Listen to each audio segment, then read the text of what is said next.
Hello, everyone, and welcome to today's Mobile Institute entitled Community Issues and Solutions. I'm going to be the host for this event. My name is Daniel Speller, and a little bit about myself. I'm an administrative support person by trade. I was in the military, in the Army. I've worked in the civilian sector.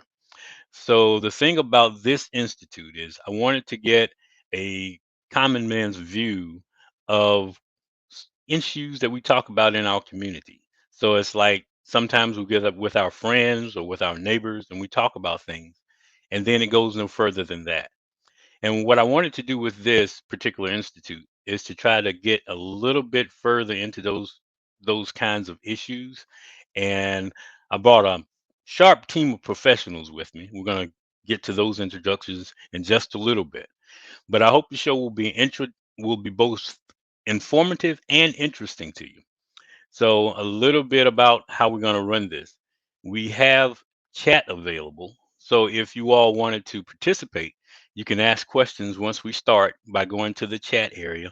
You put in your questions in the chat, and if it gets starred or if it gets noticed, then you will have an opportunity to hopefully participate by either having your questions answered or just talk about it because this is a conversation.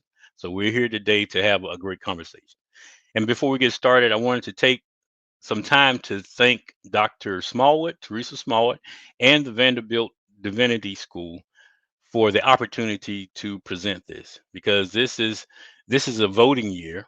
So I think the information that we're going to start talking about now will be a great jump off to just trying to get things changed for November, for the voting time that's coming up in November.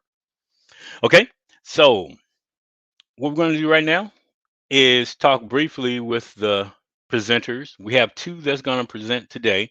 All three are here today.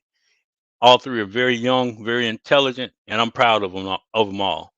And then the we'll talk a little bit about what we're going to have tomorrow. So Dr. Lassiter Freeman Speller is going to be presenting today, along with Dr. Dwayne Williams. He'll also be presenting. Lassiter is an assistant professor at the psychology. Um, let's see, I want to make sure I say this right, so I don't want to mess up nobody's credentials. So we have Lassiter is an assistant professor of psychology at Eastern New Mexico University, Portales. And Dr. Dwayne Williams is an assistant professor of psychology science at the University of California, Irvine. So they're going to be with us and they're going to definitely tell you more about themselves before we actually get into the overall event for today. But the event, like I said before, is designed to just get thought, to try to get people thinking about things that happen in the community. Because one of the things that I've noticed is like when block grants come down, I'm just using that as an example. When grants and other things come down to the local level, some areas get it, some areas don't. People talk about that in the community amongst themselves, but I want to try to get the conversation to where it goes further than that.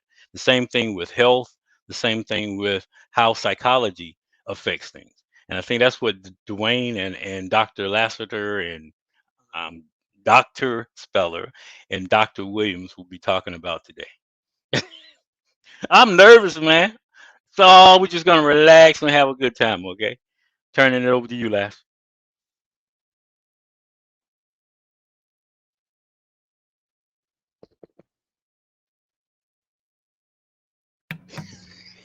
There we Oh, go. here we go. All right.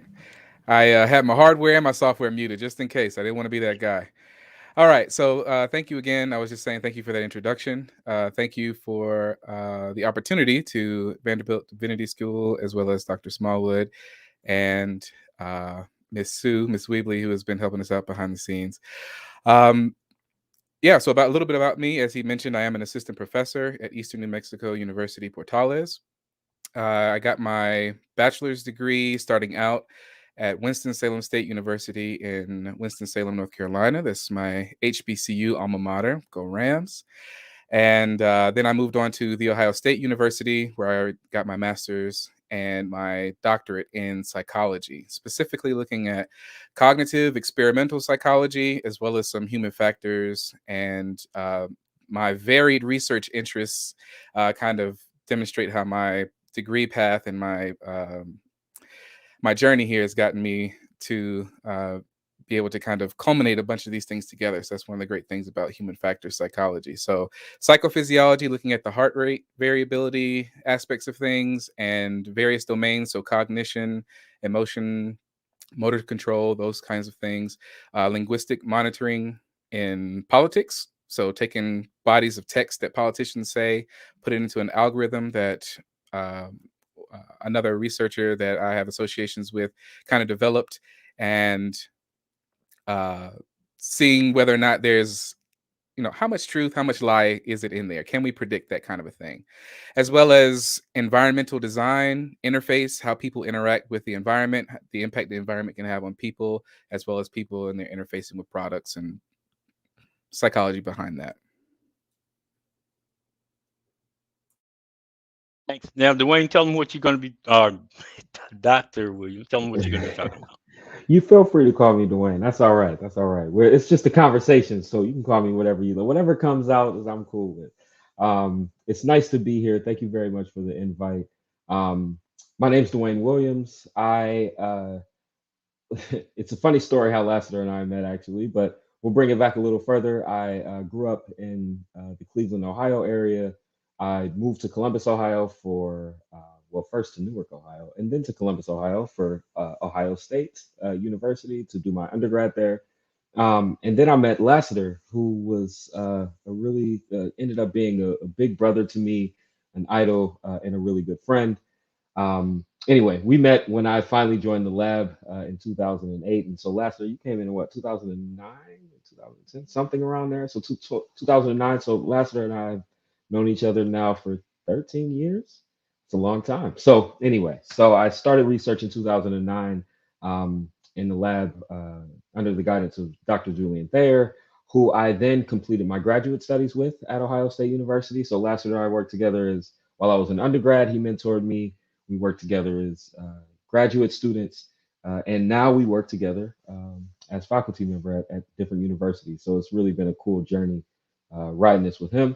But anyway, so I'm sorry, I'm getting off topic. So I did my graduate studies so I graduated in 2017 with my PhD. During my graduate studies and my undergraduate studies, I was really focused on um, health psychology, but specifically psychophysiology, and how we could use these methods to determine, to help minimize the health gap that's present between Black and white Americans.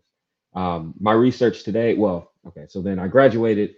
I did 3 years of postdoc, so 2 years at Ohio State with Julian, and then another year with Julian here at UCI when he transitioned.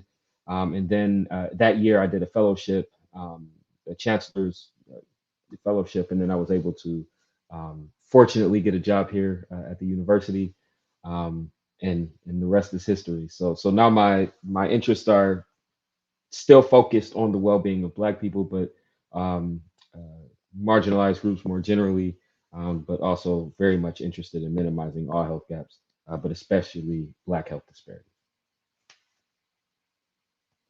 Okay, thanks a lot for the introduction. And tomorrow, what we're going to do is have Danielle Speller. She's Dr. Speller. She's going to be coming in and talking with us about the STEM program, and also she's going to be giving some information about how she got into physics because that's her side of the spectrum. And so now we're going to ask Dr. Smallwood to come in and say a few words with us.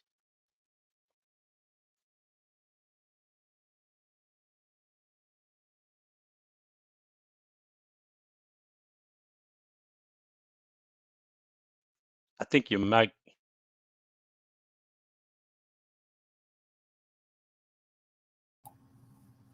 I just learned how to split my screen, and so I've got two monitors here, and couldn't get the mouse to come over to the other side.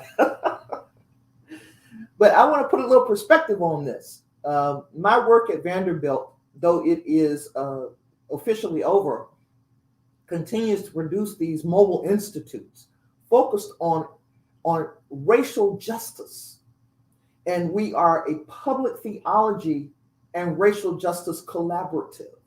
So it's very important for us to have these young adult PhDs who have prepared themselves to talk about both the psychological and the lived experience, particularly of African American males, but we will pick up on the females as well.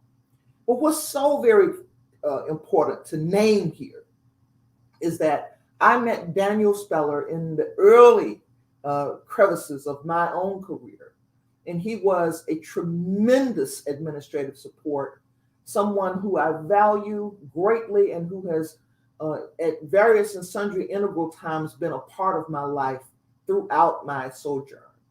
And so because we grew up in rural agrarian northeastern North Carolina, we understand that, you know, a lot of things go on in urban settings that may be a little more progressive. But when you've come up in the rural sector and you realize how much we are left out of the pot, left out of the thinking, left out of all that America has to offer, we have to give homage to the lived experience. And we have to showcase ours who have gone on to do great things like get a PhD. And so it's not lost on me that Daniel, and for a long time as a single parent, because he lost his wife early, Daniel raised 2 PhDs that we are going to hear from. And that's significant to me.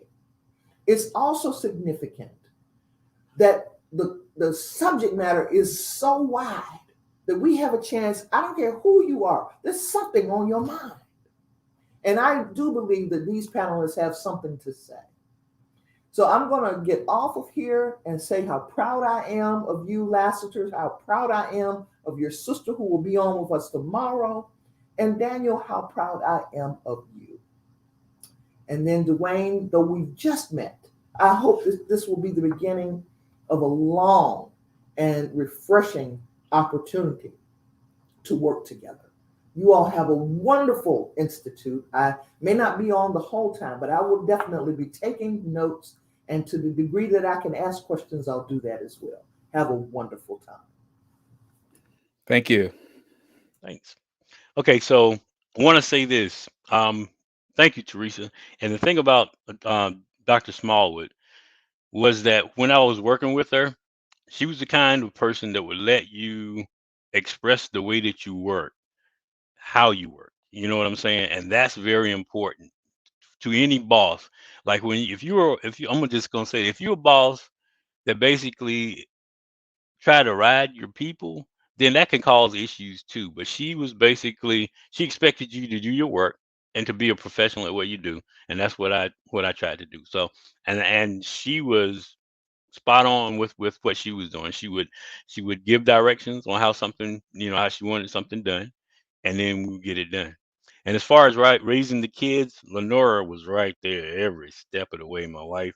So she did a wonderful job with the kids. I think I was more the she was more the direct person to help to make sure that the homework and stuff like that was done. And I was more the cheerleader. Because anything that lasts, and Danny, and I have 3 others, Sarah, Gabe, and Rebecca. If they said they wanted to do something, I'm in that corner. And that's important. If you have somebody that's in your corner and that you can try to cheer on to whatever they're going to be, then do that. Because to me personally, I think that goes a long way.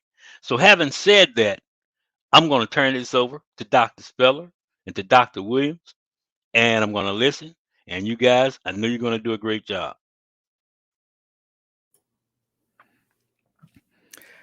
All right. Were there any questions that you wanted to lead us off with or start us off with? Otherwise, we could just, Dwayne and I, as he mentioned, we're old friends, so we can just get to going and wax philosophically for a while. For sure. in the course of you all doing that, what I wanted to do is to make sure that we covered two things. I want to make sure Okay. that we cover, and we talked about this before, like when people have certain, this is whenever you can fit it in. When Okay. people look at surveys and stuff like that, some people get Mhm. nervous and anxious when they hear things like, well, 50% of Americans don't like the way something is going this way, or 50% of Americans want to do it that way. It's like, in my mind, I'm thinking, how do they interview everybody and they skip me? You know what I'm saying? So if you guys can kind of cover how that works. And then the other thing Okay. is anything that people can do, since we're going to cover health too, anything that a person can do to kind of like help them understand what the health disparities or the things that you were talking about earlier, and then what they can do that's not going to cost them anything or whatever to help them feel better about themselves and to be able to be able to do some, some self, I guess, motivation. Okay. Uh, Dwayne, I was gonna say Dr. Well, Williams, if you'd like to, but if we yeah, do it conversational, we'll just relax a well, little bit here. right. You and I talked a little bit about this, and this is seems like now just a kind of a public extension of our private conversations in a way. No, turn your mic back on. We're just gonna go back and Okay, forth. yeah, I Just didn't go. know. There you go. No, you're good. Okay. And so we kind of already framed the discussion a little bit. So if you wanted to Right. follow with that, what we talked about, we can kick it off talking about these mental health perspectives. Right. Well, let's start with I like the measurement issue. Let's Okay, start with you that. can go to the We can measurement start with issue. that for Okay. sure. So, I think, so yeah, you and I were talking about this. I have good colleagues here at UCI who are fantastic at, truly what we call nationally representative samples, right? So a lot of papers or articles that you read, they'll claim that they're nationally representative, but really, they used an avenue that only a certain section of the population have access to, which by default makes it not actually nationally representative. So that phrase is inaccurate, and it's problematic at best. So I definitely understand your hesitation and anyone's hesitation at um, kind of responding to these questionnaires given this situation. But one thing, last that you and I talked about was that, the way they do it here at UCI, and my colleague Roxanne Silver specifically, who has been one of the leading psychologists, her and her group, including Dr. Allison Holman, have been really the leading psychologists. And Allison is also a nurse in the nursing school, in understanding uh, how people feel from a true nationally diverse population, right? So they're Mm-hmm. using old school methods, whether it's contacting people at the house or calling people on phones, and so it's a lot more inclusive as far as the population that they actually gain access to, and they're actually calling representative, right? And so their population also looks a lot like the general population as well. So just given the demographic makeup, and so all of those things are particularly important, and everyone they don't do that careful science. So those are the Right. issues. And it's important, I think, to the conversation and to the understanding for everyone that this is a science that goes along with it. I wanted to say from a groundwork, kind of foundational perspective and understanding, when we're talking about psychology, we aren't just talking about what I tell my students, couches and clipboards. It's that's a piece of it, right? That's the mental health perspective, that's counseling, clinical, those kinds of areas. But psychology is wide, it is pervasive, meaning it's everywhere, and there's no real point in human existence where psychology doesn't tap us. Right. And so in talking about psychology, which is one of the reasons why I found it to be so fascinating and wanted to do my career in psychology, is the fact that it does reach so many of these different spaces. And in psychological science, it's not only just understanding the mind, but the mind and the body, but then also there's what we call empirical methods behind what we do. We put effort into this such that we can actually rely on these things. There's a whole area called psychometrics where people have devoted their time, their careers, their energy, their publications, all of that to figuring out how we can get systems or how we can get things implemented so that we can assess the tenor of what people are thinking or what people are feeling. And, it's not just in psychology, it's also in other social sciences as well. They may have their own methods that they do within their disciplines, so sociology or political science or, anthropology or whatever else, if it reaches to that point. But I know that since we're both psychologists, everything that we say here is within the realm of social science, but through the perspective and lens of psychology. And I'm going to refer here. So if you see me looking over, I'm referring to a couple of notes because when I teach my research methods and statistics classes, one of the sections that we go over is one of the chapters we cover is a chapter on survey methods. And without getting too far into the weeds, I just wanted to cover loosely some ideas, starting with some preconceptions about surveys. So let me ask you a question real quick though. So Sure. what you were just saying is like when people, you were saying that they teach things in order to make people perform a certain way or act a certain way, or did I miss something? Well, you were saying that when people, the methods that you were just talking about. Yes. So what I'm interested in then is like, because I know that some people, when they're talking about history, they were saying that for so many years, African Americans were told this, that, and the third, to where it became, part of, well, we can't do this, we can't do that, or whatever. So, but in order to get out of that, then that's Yeah. where the repetitive things that people have to do on the opposite side to encourage themselves in order to build up rather than to tear down themselves. Would you I would say agree that with was the that. case? I would agree with that, and I would say that it in part requires that Black folks, African Americans, I'm just going to refer to us as Black folks in general.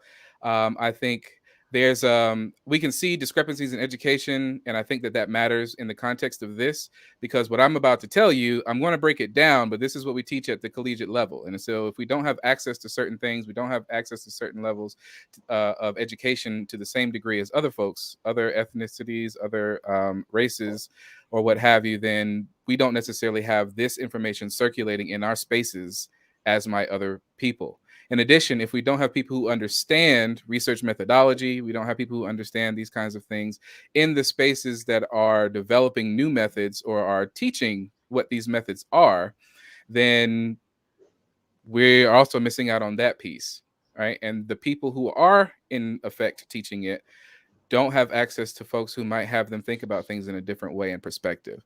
Because a lot of this, if that makes sense, and if it doesn't, I can reassess what I'm saying. A lot of this, as what Dr. Smallwood was saying earlier, it's not just about the fact that we have studied and shown ourselves approved so that we've gotten these, advanced credentials, but it's also the lived experience that is important. And so for us as Black people, as we, and Dwayne and I specifically, as we're talking about this as social scientists, as data scientists, when we're looking at the data, this is not just an interesting finding, right? Oh, look, this group is different from this group in another way. Like, this is what we live, and this is what is like in our bodies as we wake up every day with, higher total peripheral resistance when it comes to our circulatory systems, or perhaps more susceptibility to these comorbidities, meaning we might have greater chances to have these kind of diseases because of a variety of different factors. And Dr. Willie Dwayne will go into that in a moment, I'm sure, when we launch in that. But to get back to the idea of the methodology, what I want to do here for the next couple of minutes, just a few, is to try to make it plain, if I can, about why it is that the surveys things really matter. So referencing my text over here, and there's three preconceptions when it comes to internet-based studies that I want to put out there, but then I'm going to kind of spin it around and talk about some of the other methods that he was saying and why they matter. So some preconceptions are that internet samples are not demographically diverse, and some of the findings out there are that those samples are more diverse than traditional samples in many domains, although they are not completely representative of the population. So what are we talking about? What are we saying?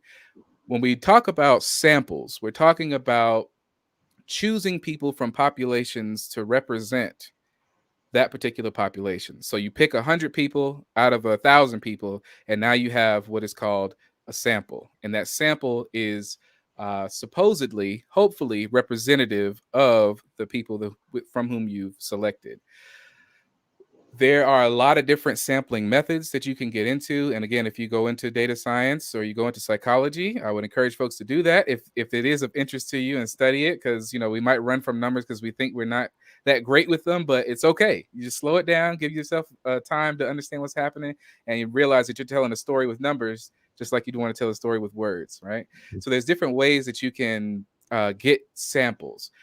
What Dr. Williams was talking about a moment ago is that sometimes when people don't use a variety of methods to reach individuals, they miss out on whole groups of folks because they're only using a particular way to grab that particular data. So if you think about how everybody pretty much has a phone, or lots of folks have landlines still, or everybody almost has an email address. There's probably babies out there with email addresses. You can reach people in different ways in order to grab, hopefully get some sort of response from them. Another preconception is that internet samples are maladjusted or socially isolated or depressed. And so one of the findings out there, internet users do not differ from non-users on markers of adjustment or depression. So that means that even when you go and you look at people, are the internet users different from regular folks who maybe aren't on the internet all the time? Not necessarily. And then, are internet-based findings different from how you might get findings elsewhere? And so far, internet-based findings are consistent with more traditional methods, but more data is still needed to support that. So there is, as Dwayne was saying earlier, if you do it right and you use your methods correctly, and your sample is actually representative of the people that you're trying to represent, and we're going to talk about proportionality a lot and disproportionate. What is that? What do those words mean, right? So if you got 1,000 people, and 100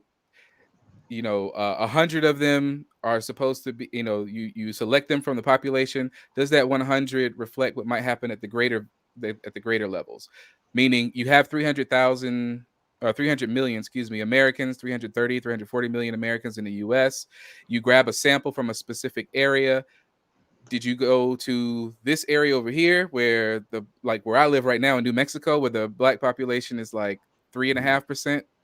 5% maybe in some of these towns that you go in? Or did you grab them from somewhere else where maybe they're closer to what the overall proportions of the people in the environment or in the population that you're attempting to sample? So hopefully that's clear when it comes to, there is a science behind it. If you do the science correctly, you grab information from people, and then hopefully that'll give you an idea of what some people are saying.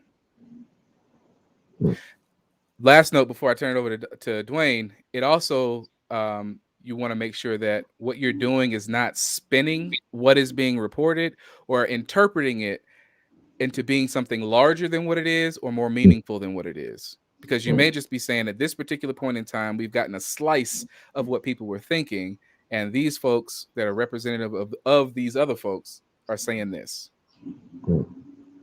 And just to kind of jump in and reiterate, I mean, that's just good science, right? If That's you're just good even science. right, so there are times where we collect convenient samples, and I've done this before, and I've written papers on these convenient samples where I'm just looking at a sample of undergraduate students at Ohio State, right? But the thing is I recognize that, and I recognize that this may not be generalizable, but at least in this sample of people, this particular thing occurred, and that means that it could occur in other people. The question is does it happen, right? So then that's why you do follow-up studies and replication studies to try to show this in much larger samples and from a longitudinal standpoint as well.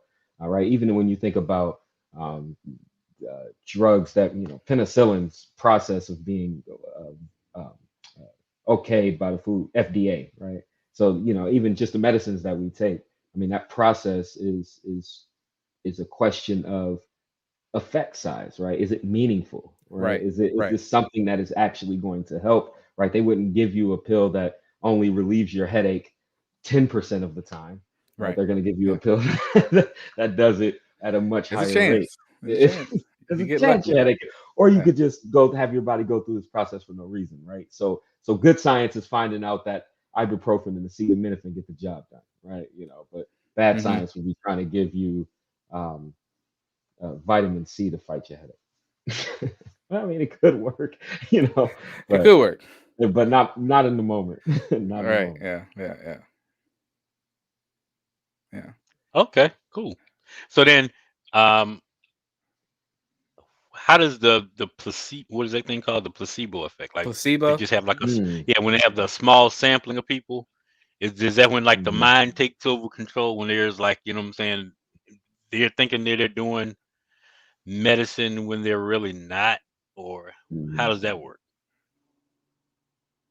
Did So you it's want to kind of take it? like the vaccine, right? So when they were looking at the effectiveness of the COVID-19 vaccine, the goal was to give people saline. So half of their sample got saline. So some 44,000 people basically got saline. It's 44,000 people got the actual vaccine. And the question is there a difference between those two groups? And the groups themselves are blind. So everyone thinks, I could be getting the vaccine, or I may not be. And they're actually told that up front, if I'm not mistaken. But the idea is that, uh, when we're looking at medicine as powerful as something like a vaccine or a cure for a particular disease, it's hard to fake those particular Hmm. things. I think placebo effects come in more into play. Like if you were to, you know, give someone a 0% Heineken, right? But you tell them it's a real beer, and then they walk around and they're acting drunk, right? That's a placebo. Uh, Or you give Or someone, a water pill, but Hmm. you tell them it's acetaminophen to help your headache, and then yeah, all and yeah. their headache's gone, And right? something he said right there was important too when it comes to the blind studies. So what he Hmm. means Mhm. by that is, again, sometimes you have a group of people who might take something and both of them don't know. They sign Right. up, it's safe, it's in the confines of medicine, whatever. Some people get the placebo, some people get the actual treatment, right? Sometimes you have a double blind study where even the doctors don't know what they're giving out Wow. because there's science and things to show that sometimes people who are administering treatments can have Hmm. impacts and give like Right. impressions to people who are taking it. The head researcher would know in the middle, but the doctors may not know what they're giving out. But there's a portion of folks who get the sugar pill or the placebo that end up showing signs that they are getting better faster, that might match or come close to the rates of people who are receiving the actual medication. And that's a psychological phenomenon. I mean, Yeah. it's something that it's a psychosomatic, meaning a mind and body kind of a thing. Mhm. And it's one of those mysteries that people are still trying to, I get get at and what you're try to saying. understand. Yeah, Yeah. yeah, Yeah. yeah. Yeah. Because that's how a lot of bad information gets into our community too, I think. Like when Hmm. you're Mhm. trying to do something to help the community, and then you got a bunch of people saying, nah, that ain't gonna help, that ain't gonna help. Mhm. It's like Yeah. they Mhm. don't even have to have any kind of science behind what they're saying. Just Mhm. because they said it, people believe it, and so Yeah. that's Absolutely. something that I think. So how can we address that as a community by passing out more information about a particular, even if it's just, even if it's, I don't know, about high blood pressure. Like how some people, like the Hmm. old saying, I think fruit does actually help. That's just my opinion about like things that you eat and stuff. But then Yeah. sometimes people, um, they'll just take one particular item and they'll Yeah. just go focus on just that one thing as opposed to trying to do like a variety of things to kind of, you know what I'm saying, to have an overall regimen about like exercise, diet, and everything else Mhm. together. Mhm. You mind if I jump in here, last? Sure. Go Go right for it. ahead. All right, all right. Go for it. So you have a loaded question, Mr. Speller, and I think there's a lot of parts to it. So there's some things that I'm going to forcefully leave out because it is high level stuff at the moment, and it's more complicated than I'm willing in some information that I cannot necessarily divulge yet. But I will tell you this: we have a Meaning series of he's got something papers. in the works. He's Right, I writing have a paper. something in the works, and I need to kind of keep it close to home. But we can Um, still address it for the people. yes, yes, yes. So the biggest thing is, you're right. I think Daniel is completely right. The things that you eat are important, actually, Mhm. and that's part of what we're trying to show. And it's the things that you eat are important, but not per what you can conventionally think, right? So it's more along the lines of, Daniel, what you're mentioning, than is what traditional doctors would tell Black people when they walk into the doctor's office, right? So the first thing they're going to tell a Black person is stop eating so much salt, right? And what we see in data, and we've published a series of papers on this, it seems like high blood pressure, one of the issues with high blood pressure in Black people is it's a big driver of the disparities that we see in health.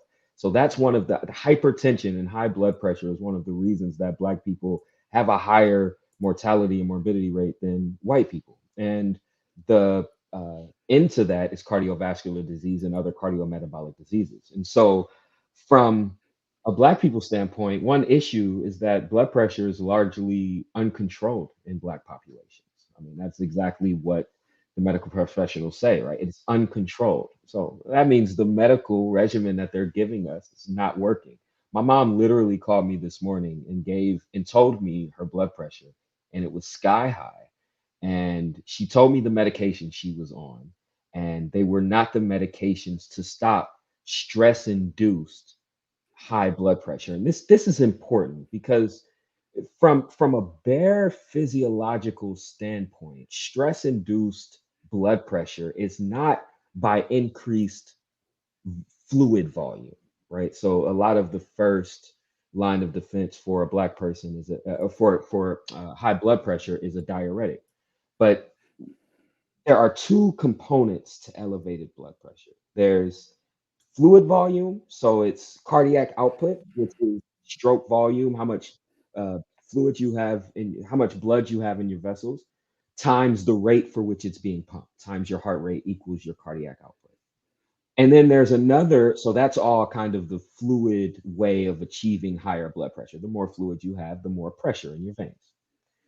Then there's another pathway, and it's called vasoconstriction or vasodilation, or what Lassiter mentioned earlier as total peripheral resistance. And the question is, and this is what we have in a couple of our papers, Black people seem to show elevated blood pressure via vasoconstriction and not fluid volume.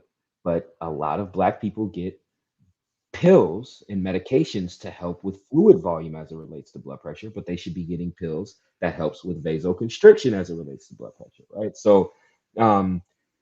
So you're right on the foods, but also there's a larger medical issue at play here. And there's a few papers that we put out recently that shows that this issue may have a lot more consequences than what we think.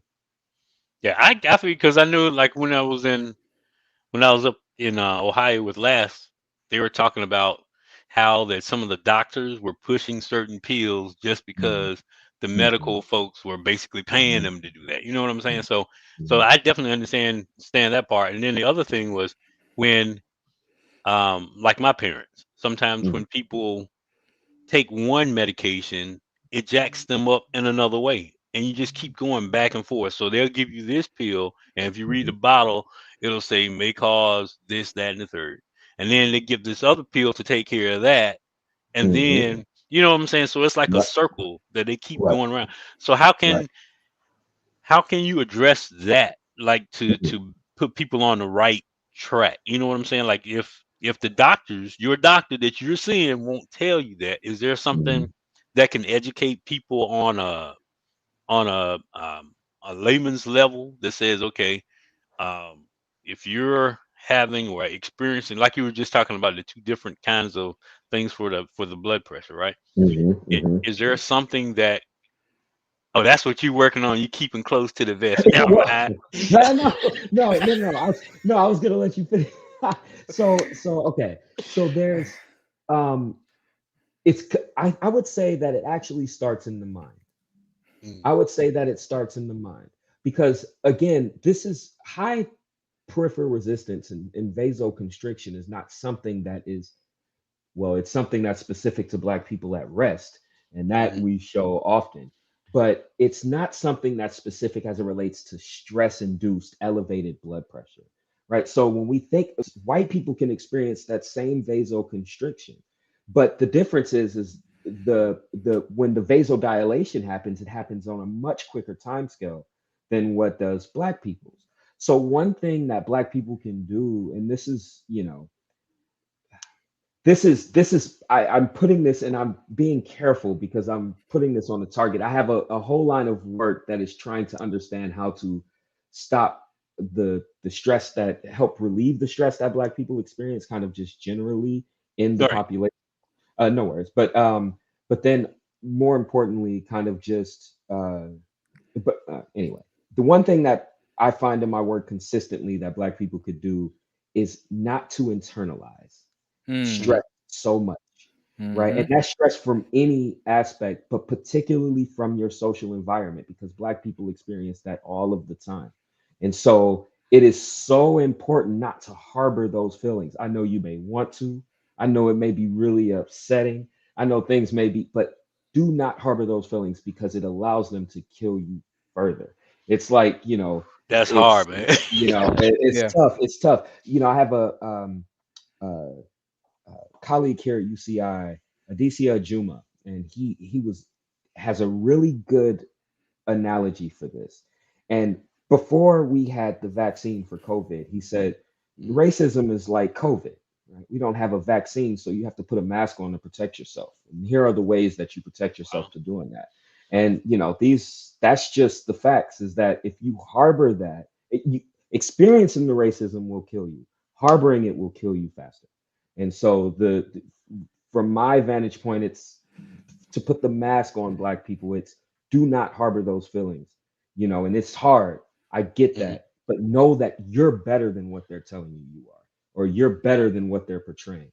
And instead, we're going to move towards the future. And trust me, I'm on the other side of trying to decrease the other side of coin to this, and that's actually being discriminated against, right? How can I? And I also often talk about this. My work is interested in how can I decrease bias, or at least identify people who are more likely to be biased, racist, discriminatory, particularly in places where we have no place for it, period, obviously, but really places where it's particularly damaging for our community, places like education and the medical field and policing, right? Places of those sorts. So they literally, either immediate or eventual death. And no, that has to stop.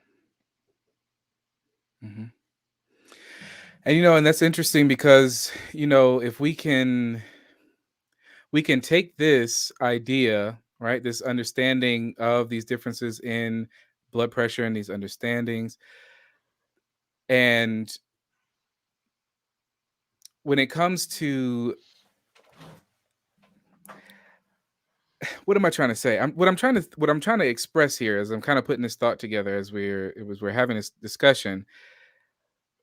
What we don't want to happen is for this kind of information to get kind of subsumed and lost. And that's one of the things that I think in the mix is what I'm trying to say. And that's one of the things that folks in our positions are really trying to bring to the surface. But I think that by, and as this relates to the sampling data that you mentioned, that we were talking about a moment ago, when it came to sampling for specific populations, if someone is missed in that population because, like, someone like me who represents maybe 3% of the people in this county, or this 5% of the people in this state, because that's just not where our folks moved in great migrations and and stayed for long periods of time.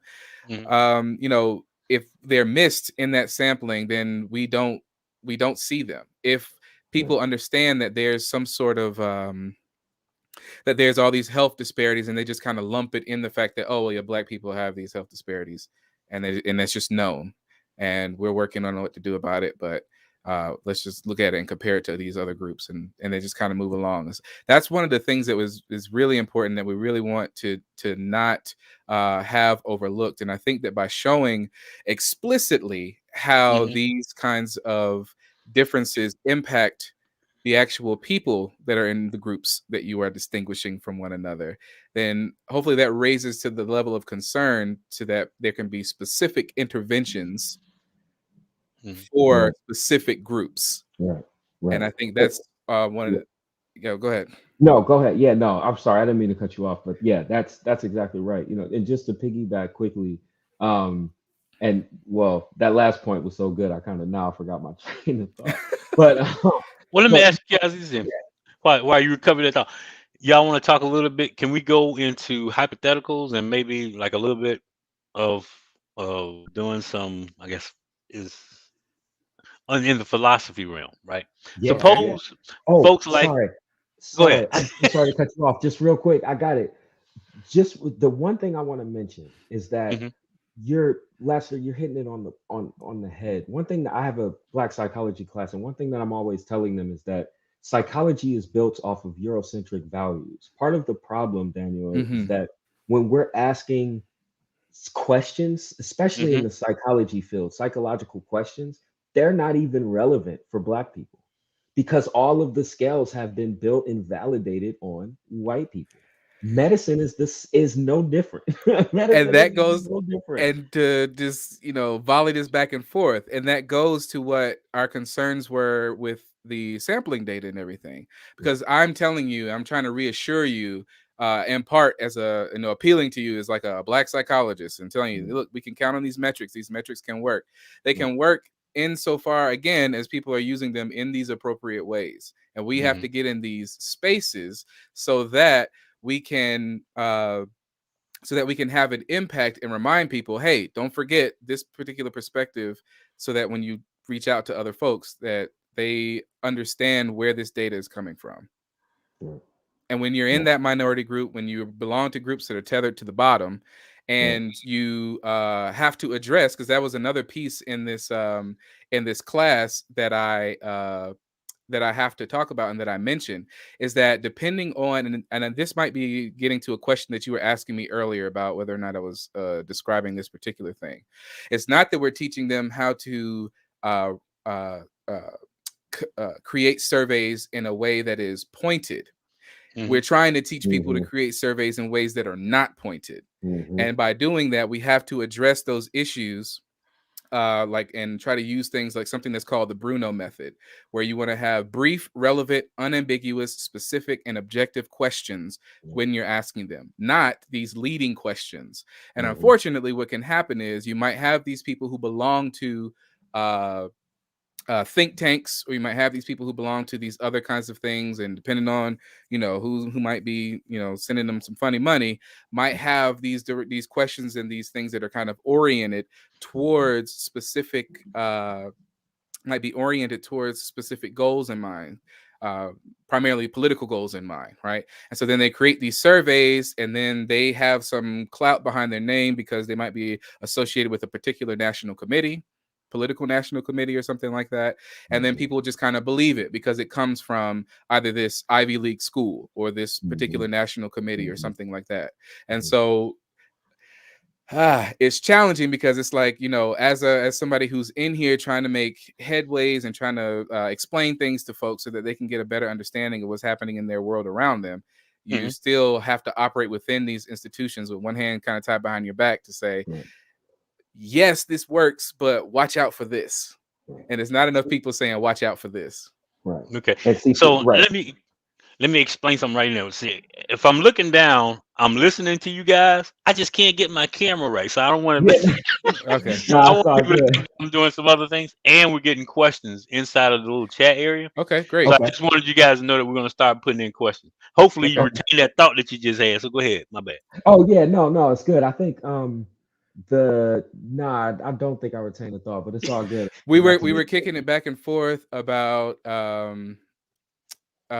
making sure that what we were discussing wasn't getting lost in the sauce, and people just kind of combining Right. the general idea of whether or not Right. black people are suffering from this kind of thing, but they suffer from a lot of stuff. So we just know that Right. it's health disparities, this and that. Right. Did And that?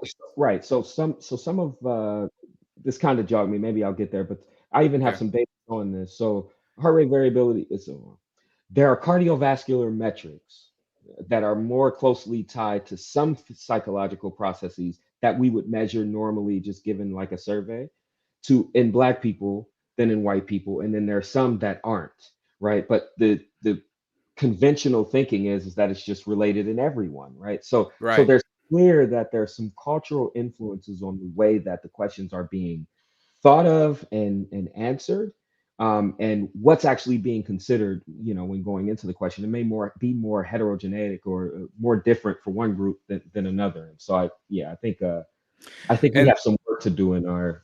For sure. And that goes, I mean, we wouldn't be, trying to be good scientists if we weren't critiquing that thing that we're Absolutely. in. Oh, right. Sorry. Go. That's my point. I don't believe any headline I read in the news, an Uh-oh. article of a title or anything. I read the article and I make my own judgment based on their data, right? I always tell my students, make your own interpretation of data, Yeah. because people's interpretations of their data, they can miss something, right? They could Yeah. be misinterpreting their data, giving a not the best recommendation based on what they have. And that's something that, so a lot of what I hold near and dear to me is actually already out there in the literature. People just don't look at it the way we are.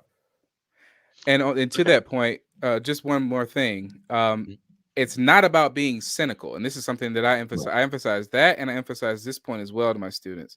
It's not about being cynical, because cynicism has this kind of automatic orientation, at least from my perspective, this automatic orientation to disbelieve and be negative about it.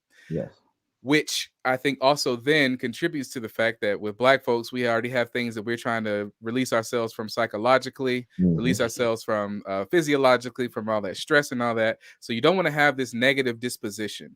There's research out there that shows that if you smile from the physical, actual, literal standpoint of moving your facial muscles, it improves your mood. And when you frown, it dampens your mood. That physical, because there's that biofeedback loop that happens between the brain and the mind. That's something we're going to always reinforce here. The brain and the mind are tightly linked.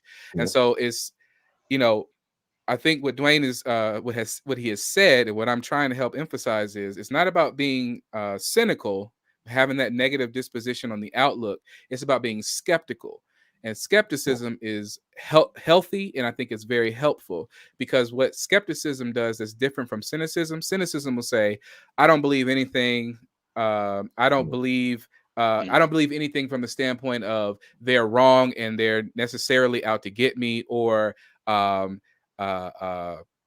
from this defensive posture, which then will do things to you psychologically that you don't want. What skepticism will do is it'll make you take a step back, and it'll say, I'm going to approach this from an objective position that's less, and I know it's tough because, as I mentioned at the start, is we are those data points. We are living this thing. So skepticism, what that'll do is it'll hopefully kind of pull us out a little bit more objectively, make us think a little more critically, and make us to say, you're trying to give me this thought. I need you to persuade me with information that is enough to get me to believe what it is that you're trying to present to me. Right. Okay. So now, having said that, right, there was a question about, I think it was about the test that we were talking about, how that when somebody takes a test, and then I guess when we were talking about the placebo, like the real medicine versus the fake medicine, right? It says, I think this is what this question is pertaining to. It says, what is the best way for someone to advocate for themselves regarding getting additional tests to tell the difference? So, like, if you were one of the persons that were receiving something, or that did receive something that wasn't really helping you, you just get a second opinion from a doctor or something, or is there a way that you can? Because how do you do that? I wonder if this question has to do with the different pathways to blood pressure. Because I was thinking it could be. It's probably related to both, because either one, if the doctor gives you a diagnosis or tells you something about yourself, and you say, well, what about this? Right. So that, this happened with my son, actually. When he was born, his mom had a fever kind of right before he was born. And then at his birth, they measured his inflammatory markers. So it's just, they did a series of tests on him. And there were a few markers that came up high.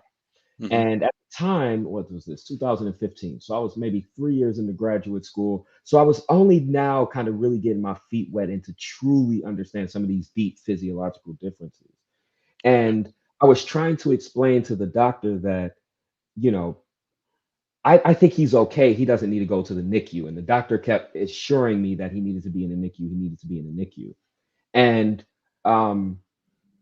I asked them if they had measured those same metrics again, and they hadn't. So they basically took one measurement at birth, and then every subsequent action was based on that first measurement, instead of even just taking up a second measurement to making sure, A, it was reliable. I mean, little things that we do even as psychologists, right? So A, to make sure it was reliable, or The B, even basics. just a few days later to see if it had come down, right? See if That's it was just basic. an initial react. That's basics. See if it was initial reaction to his mother's increased fever, and so ultimately I paid a hefty bill, and he went through a lot in that NICU that I don't think was necessary. And looking back on it now, I would fry a doctor in that position, right? But you must arm yourself with knowledge. I think that's the biggest thing when you go in. It's this is complicated, and I do want people to make sure you don't get these two things confused. One, there could be a situation in which you should advocate for yourself for a better medical regimen.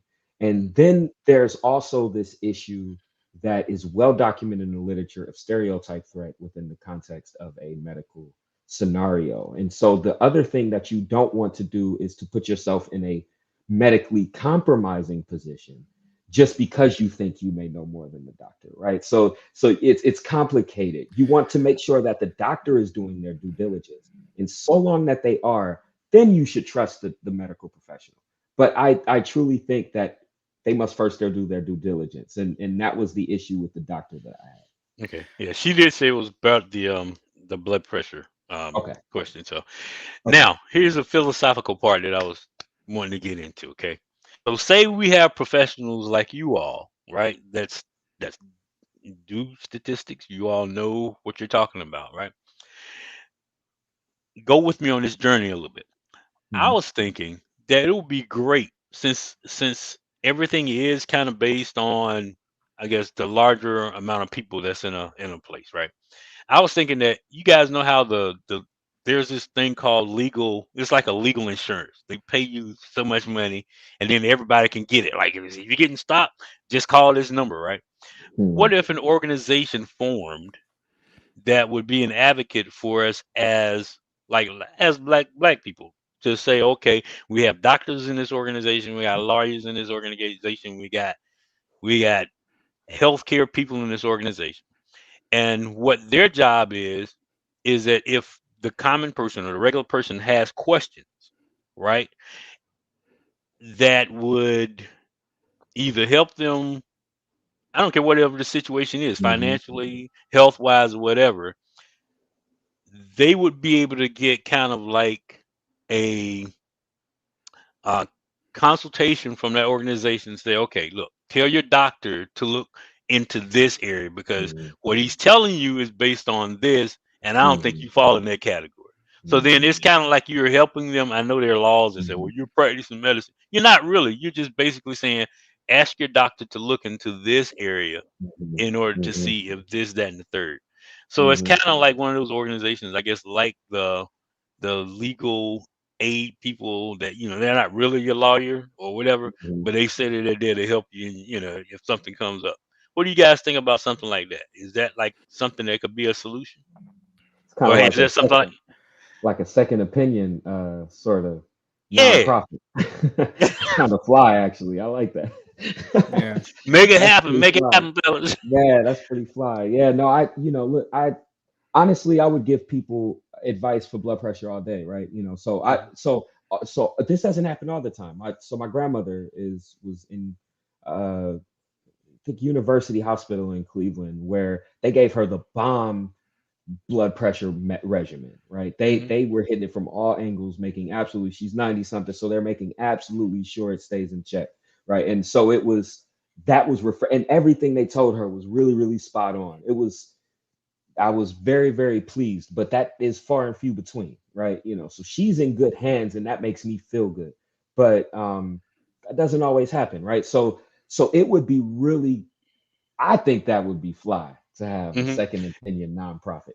Because here's the thing about government: the government Mhm. has good programs, but Mhm. they tend not to want to compete against the private sector.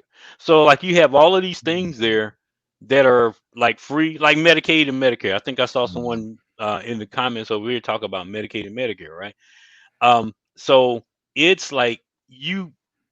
This is something else that I want to talk about. That you guys, I'm gonna write this. Okay, you hear commercials on TV. There's so much this filtering now because you hear TV commercials come on like every 5 minutes.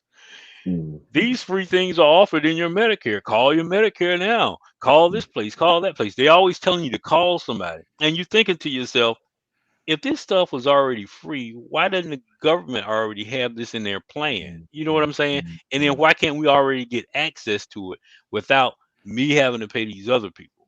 So how does that work? Are you familiar with the Medicare, Medicaid programs and whatnot? To the extent to where they're offering, no, not to the extent to where they're like the implementation of it and all of that. Just because, yeah, I'm not in the medical field per se, and I don't do any kind of health interventions for folks. Okay. Dwayne, did you have an idea on that? I do not, despite how Yeah. close I am to physiology. Yeah, because there's a difference between studying it and administering these kinds of things. I Well, think that's it's a cool. more of the administrative side, though. It seems like poor Yeah. planning. I mean, Daniel, what you're saying makes logical sense. It just, to me, it seems like, poor. Well, poor foresight. it's poor planning, and it's also a politics thing. Like, Mm. if one of the things I think that is, folks might either think it's what we need now, or it might be a pipe dream, but I think some sort of redress for Black folks to be able to make it at any particular point. I mean, we can look at a lot of different social science data, from wealth data to psychological data to sociological data, medical, etc., and see that there's, as I mentioned earlier, about targeted and specific interventions that I think can happen if you had, let's say, an office of,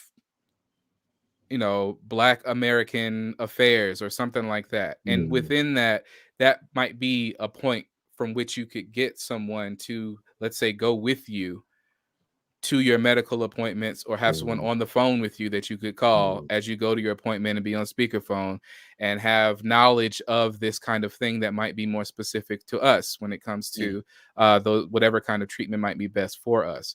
Maybe having something like that, which might be in something like a reparations kind of package essentially, that would go towards that. And I don't think it's a pipe dream, and I think it's something that needs to happen yesterday.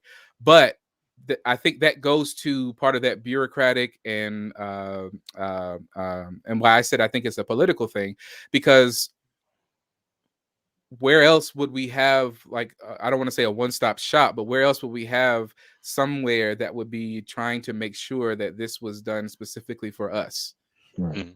Because everybody's focusing on the equality bit, but they're not focusing on what it will take from a generational restoration perspective to get folks to this point of equality. So if we're talking about equal healthcare, equal access, and all this other kind of stuff, that's cool.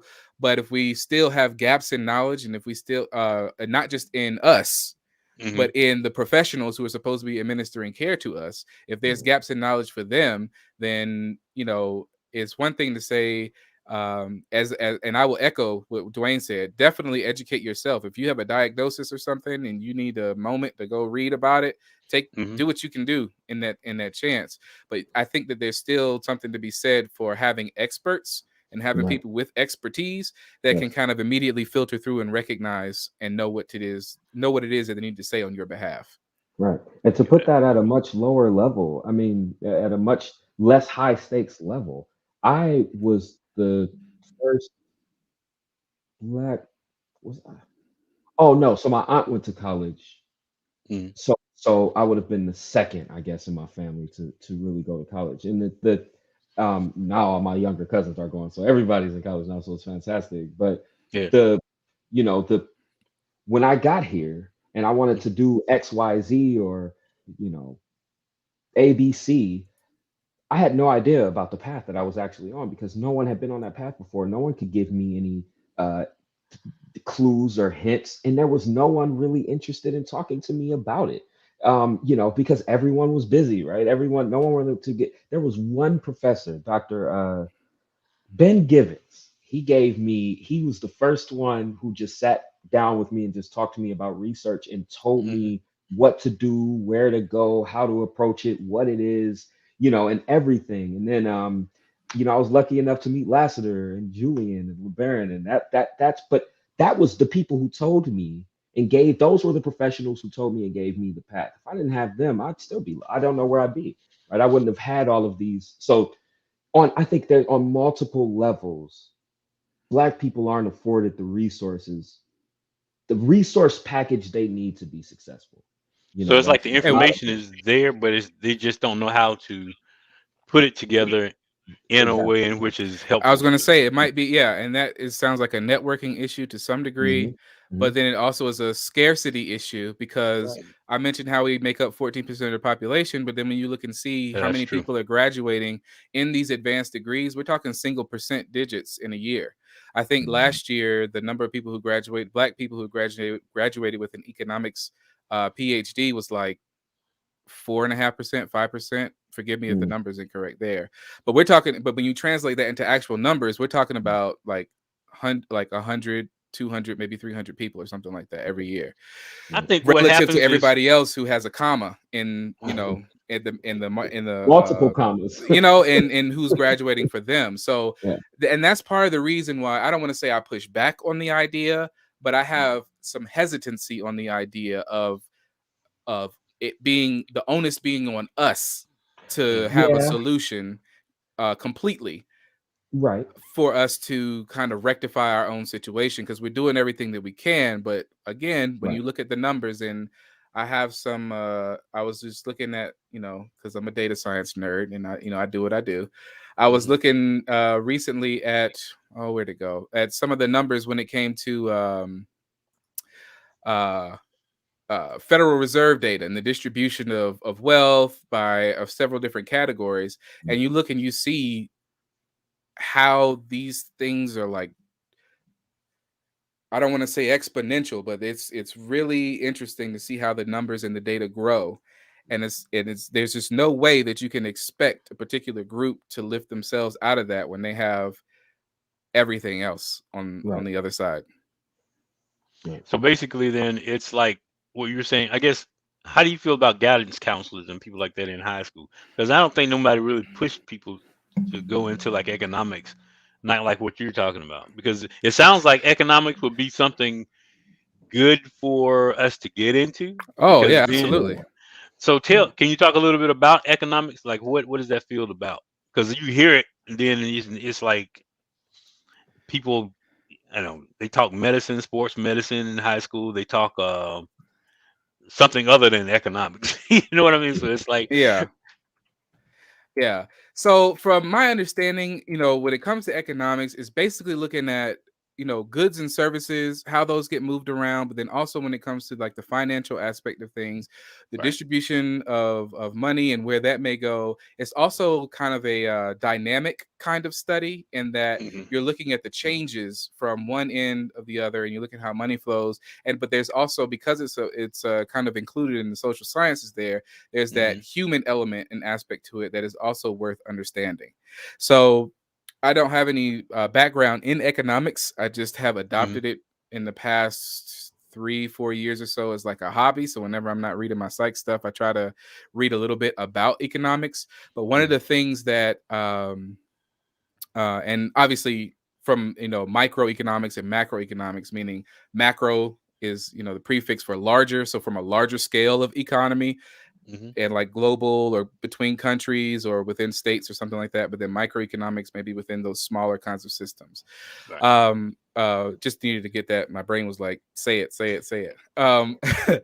But from having practice of reading, you know, statistics and reading data, you can look at these economic reports that they put out, and you're able to look at the charts and get an idea and an understanding of the growth of what is happening, or the decline in what is happening.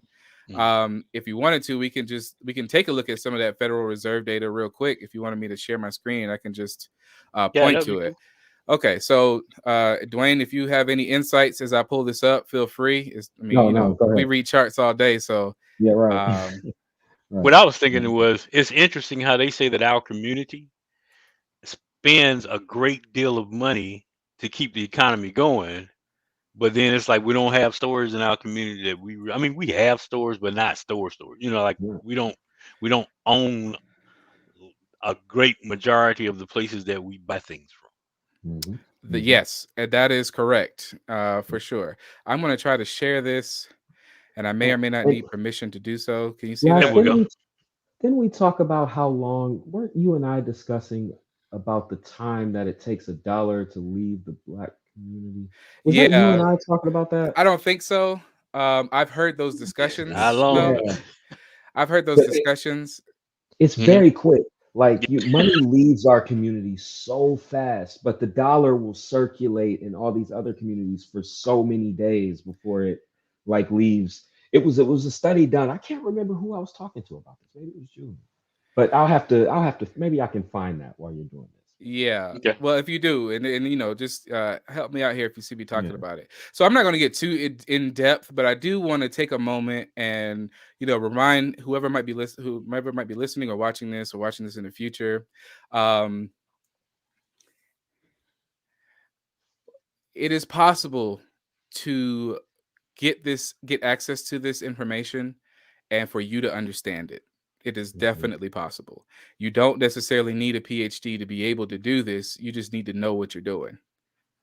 You Know just what need you're to looking know for. what Right. you're looking for, know what you're doing, and that I think is a way in which we can gain information without necessarily having to do things like, and I'm saying this as a professor, but without necessarily having to enroll into these degree programs when you have all this question about student debt and student loans and what do I need to major in, et cetera, all of that. So I wanted to point to what you were saying, but kind of looking at the data and helping to understand why it is that we don't, this. I don't like to get into the dollar circulating conversation because I Mhm. think it's better to put more of the focus here on this, because once again, in the effort to relieve, not to internalize a lot of this stress that comes from being a have-not, I don't want to take on also the responsibility of it being like, well, if we just build our community, or if we just come together and do this and do that,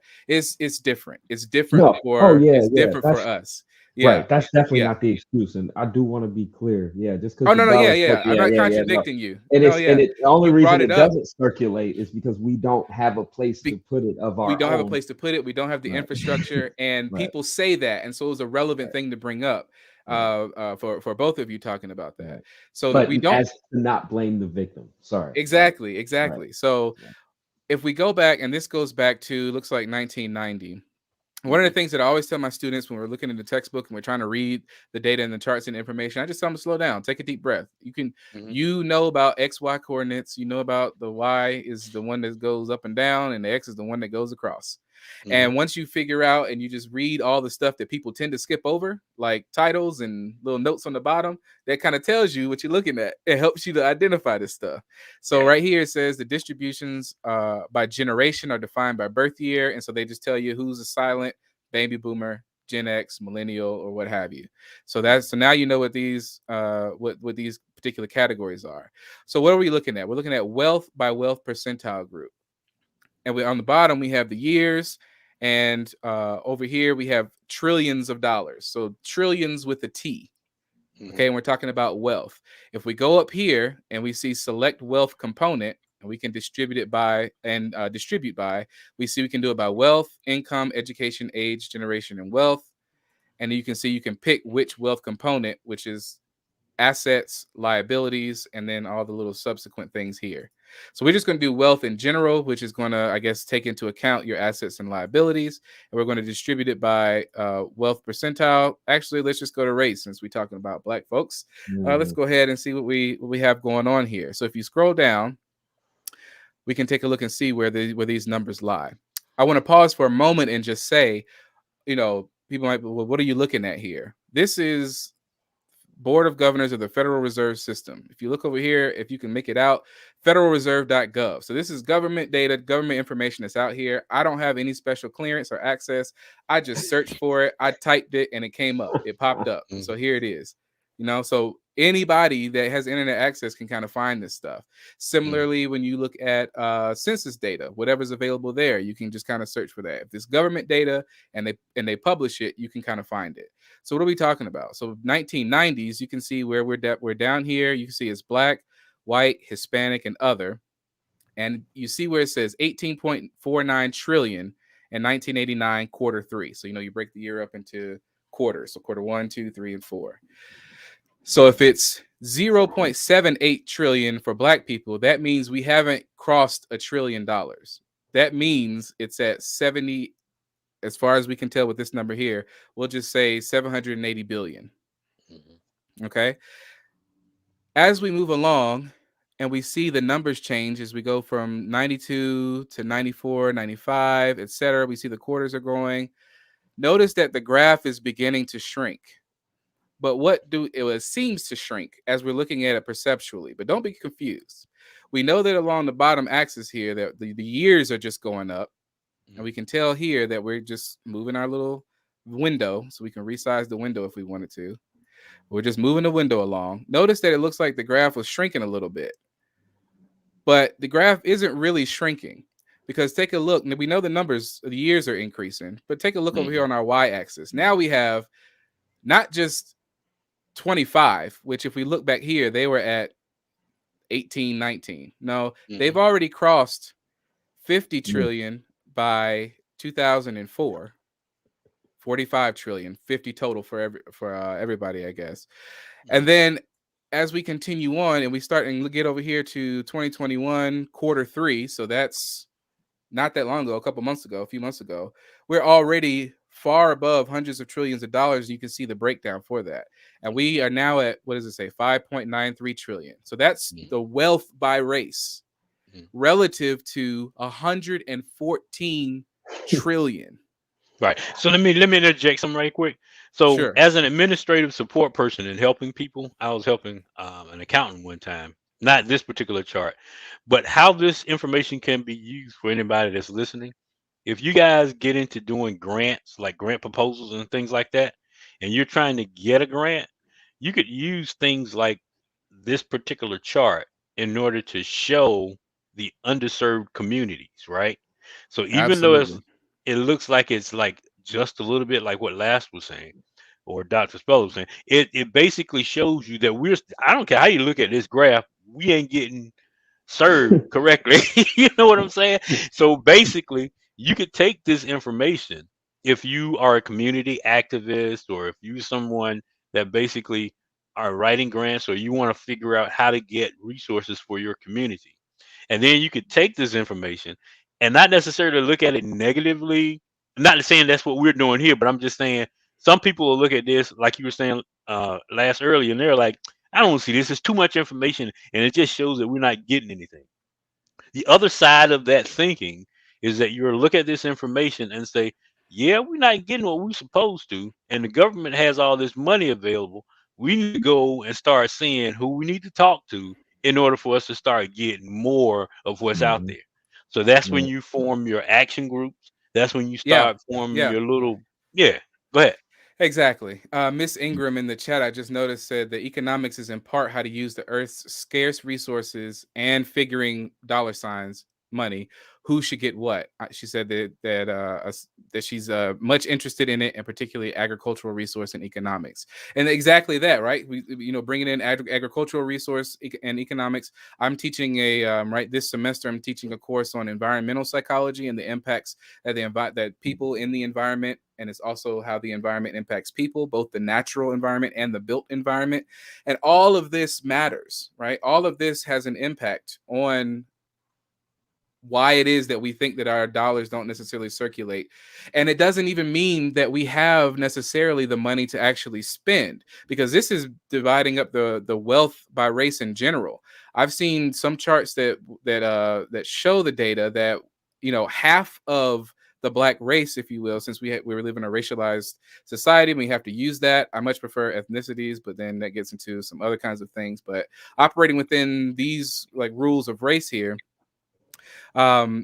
this can really show us, how when people put forward the idea that we should just do for self, that we should just, which is kind of, to me, just a rebranded bootstrap argument, pull yourself up by the bootstraps. And it's like, I don't have boots. How am I supposed to use the straps on them?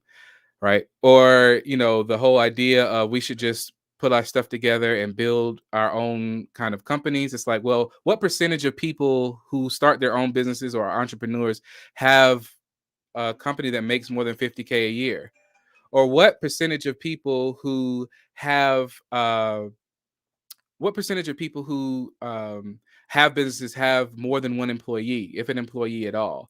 So I think these are relevant questions because this really puts into the framework that there is very little amongst that 14 percent of us, that 41 million or so of us, with the wealth. When we take a look and we see that they have 114, they being white folks, and it's so much further along than everybody else in the categories here.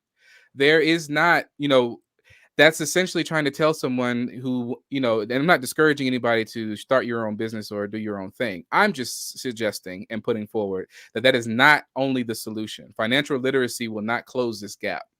Starting your own business and trying to pool all your money together when all of the wealth will total 5.93 trillion will not total 114 trillion, no matter how you flip that pie.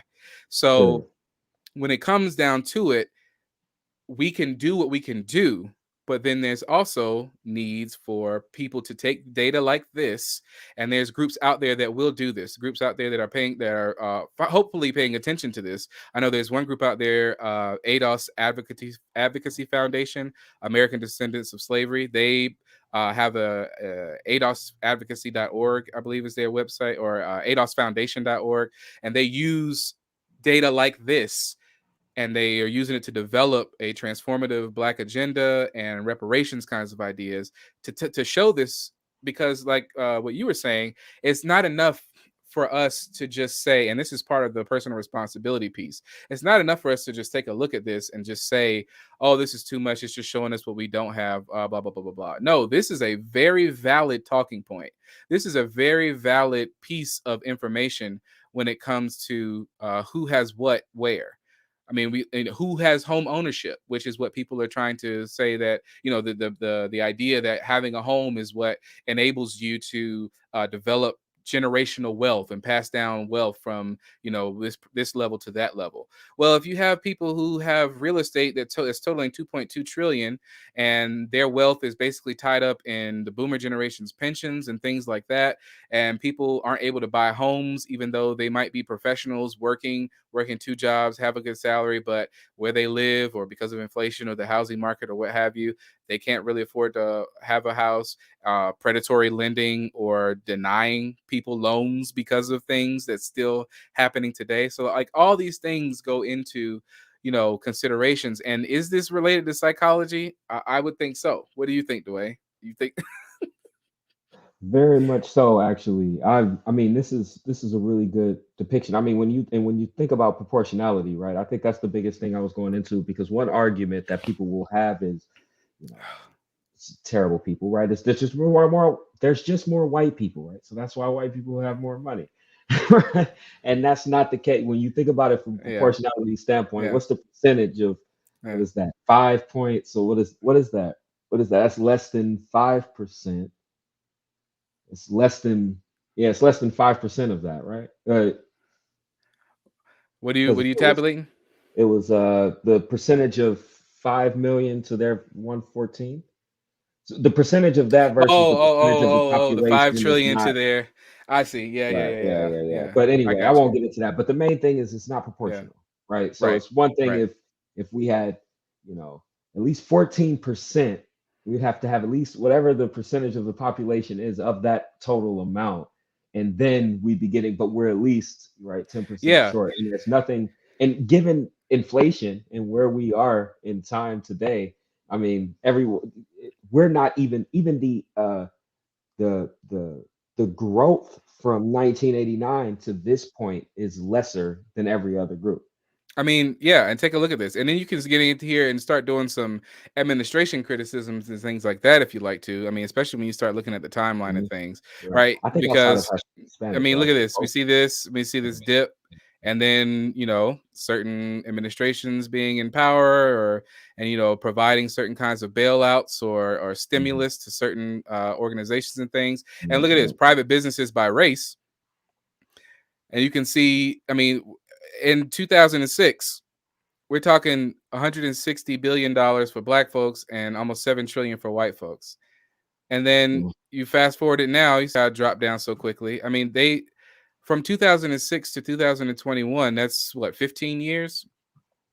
And they went from 7.5 to 13 trillion. So it's almost a double. And that's just in private businesses, wealth of private businesses. But you know what? That's a good point. And look how it's all just kind of like floating down here for everybody else. We're in the, just at 2013 crossing $200 trillion, and it's basically the same. Yeah, that's a good point. You can look 300 billion. You can look at the years along this graph, and then I guess do like a layover of what administrations, like you were saying, were in office, and then you can basically say, okay, who do I need to vote for? This is kind of like pulling it back to the point when people go out and vote. You need to basically pay attention to folks that are representing you and how they represent you. Exactly. So, yeah, that's one good thing that you can get out of starting community groups. Like it's and churches. Here's the thing. I'm gonna say a little bit about the Bible. The Bible's like, despise not small beginnings. Some people don't like to start small. They just want to like boom, shoot for the sky, right off top. You know what I'm saying? But if it's just you and a couple of your friends that start off, right? And then you and those friends get with other friends, you guys can eventually have a large enough group to where you can be heard at your community boards. Because this right here, the things that he was just showing you, could be, I guess, extrapolated down to a smaller scale. So you saw all the money that was like in general overall.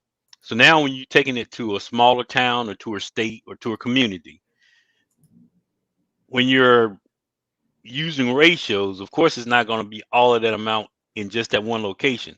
But when you're looking at like North Carolina, for instance, when you're looking at, you have certain towns or certain communities get a larger proportion of the money, or if you're in a town and a certain area of town gets a larger proportion of money, you need to start asking questions about why. Why can't your community get your piece of the pie, and find out the reasonings. Just don't accept it just because they said, well, we just didn't have it in the budget for y'all this year. Why didn't you have it in the budget? Exactly. Hold them to account. Hold them to the fire. Exactly. Going back to what Dwayne was saying, just like racism, you necessarily don't keep that in because it kills you. Well, the same thing with your questions. Don't hold the questions inside. That'll kill just because exactly. Well, we're gonna know. Now, getting back to another discussion that Last and I were having. Some people are content with things just as they are because they're afraid of growth. They're afraid of succeeding, I guess. Can one of you guys talk about that factor, how people can be afraid of succeeding to the point where it just stifles them? It's like, they get to a point where they have an idea, they think that something might work, but then they talk themselves out of it, I guess, because of they've been hearing things all their life to where it says, you can't do this, you can't do that. And then they just end up not doing anything, but they're on that verge of winning. So I guess, what's a good way of overcoming that thing about being afraid to grow? Because I've seen plenty of towns that are afraid to let big business in because they think it's going to change their community. So they rather, like some of the Republicans, they don't want health care because I guess they're afraid that people going to get well or whatever. But they turn down money. They turn down the money from the government. You know what I'm saying? The government say, okay, look, we're going to expand this, that, and the third. And I was like, no, thank you. But then they're afraid of expansion of big government or whatever else. They just kind of make that logical leap. Right. Yeah, it's funny. Lassiter, I'll let you answer this, and primarily because I always tell people that Lassiter is, and I think you'll always hold this title, but you experienced the most adversity throughout your whole process that I've ever. I mean, there's no one, Lassiter, there's no one in your class, bro. So I'm gonna let you talk about what it means to get over humps. Well, what this reminds me of is kind of like those motivational parts of psychology that we um when I'm teaching my intro classes and we get to the motivation section, and you get to the things that motivate us, and this is one of those kinds of cognitive and social as well. So you can feel free to chime in because I know you have some social background as well. And earlier you mentioned the stereotype threat, in the context of being in the hospital and doing some Yeah, self sorry, just as a advocacy. quick note, I've been hired under social psychology, so I should probably throw that out there just in Yeah, you case should. You anyone should. thought I Yeah, so didn't. Yeah, I am in the I'm, social psychology. yeah, I was trying to feed you under the table a little bit, but Appreciate that. yeah, Yeah, no go problem. ahead.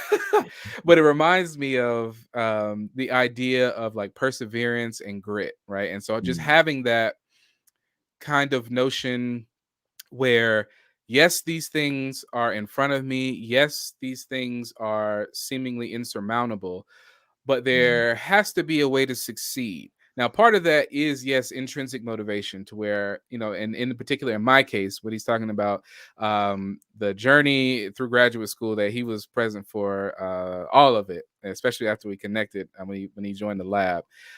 There was just a lot of things happening from administrative level to personal levels with the faculty to personal issues in my own life.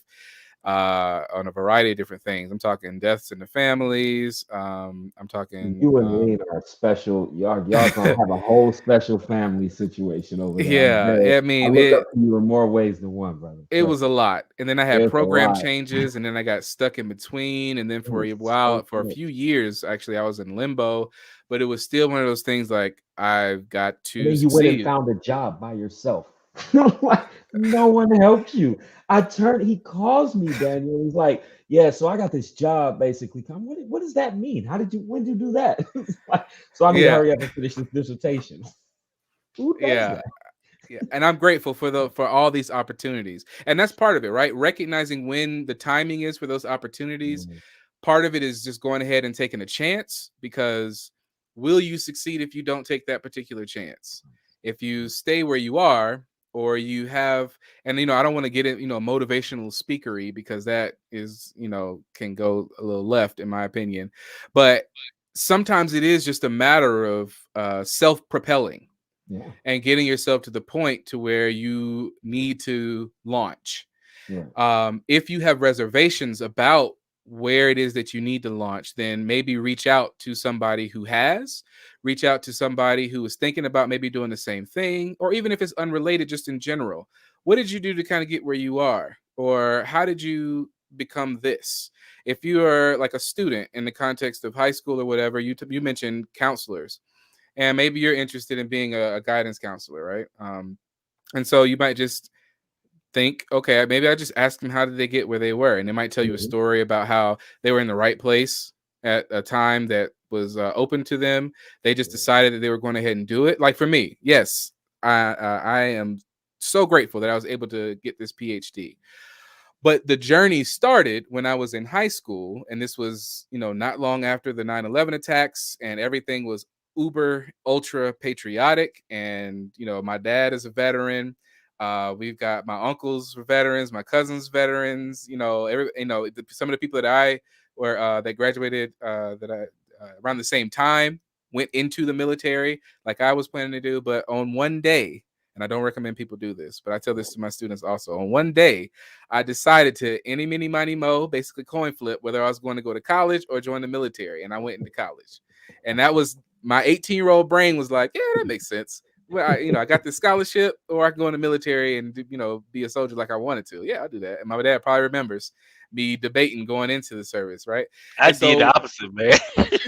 okay, and so he kind of did okay, and so it gets you to different places. But here Yeah. you are, leading this hosting this institute, and we're having this discussion in a public forum, hopefully giving people ideas about a lot of different ways that psychology as Black folks can illuminate things for us, and at least that's what we're trying to do here, but also show how we are, at the risk of sounding wild here, but we regular Black folks too. Like, Yo, Good fact. like Good it was fact. like was said at the top. Like we came from tobacco country, North Carolina, on the East Coast, and the inner plains. You know, everybody wants to go to the outer banks. We come from the inner banks, right? Where the swamps, right? And then the journey has led us in life, and I'm here now talking about this. Wayne coming from Cleveland, of all places. Okay, I'm not gonna joke. I know, calm down, relax. all the Nah, love for Cleveland. So it's just funny that you mentioned that, because a really quick story. I'm only taking 60 seconds on this. My whole path to research was a mistake, right? So I started off as pre-med. I wanted to be a cardiologist, and chemistry kicked my tail. And it was between that, calculus wasn't far behind, but physics was definitely a close second. So I don't know how Danny does this, but physics really kicking my tail too. So all of that was putting my GPA in the grave. And I had a really abysmal GPA, and I knew I wasn't going to get into med school with that, but I knew I still wanted to work with the heart.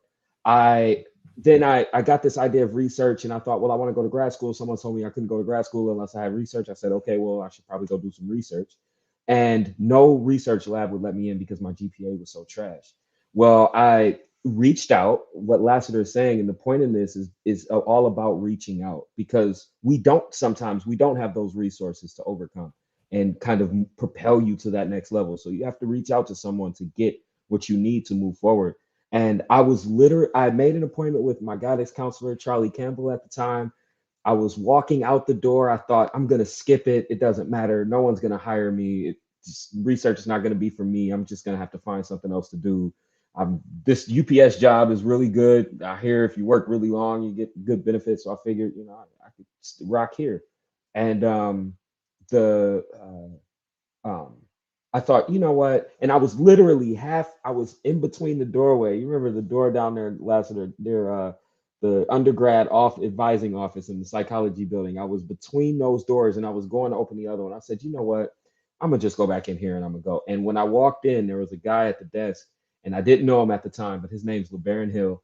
And I owe him a great deal. I am forever grateful for him, because it's a lot of the reason why I'm in front of you today.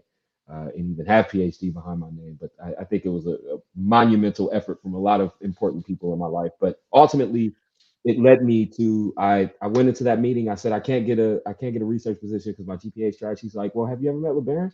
And he introduces me, and LeBaron gives me an interview. I go into Thayer's lab, and the rest is history, right? I'm with Julian the rest of my career. And so a lot of this can be, you just be at the right place in the right time, and just so my other quick small story is just, there was this guy, and I'm not going to say his name, but I was showing him to my Black psychology class because he's a well-known and well-respected individual, and he's also very motivational. He's a good person from what I can tell, but there's something that he said that didn't sit right with me. And it was that someone had asked him a question, basically, how are you Black and got where you got today? And he basically was just like, the way he said it didn't necessarily come off right, but essentially he said, I'm resilient and I didn't let things bother me.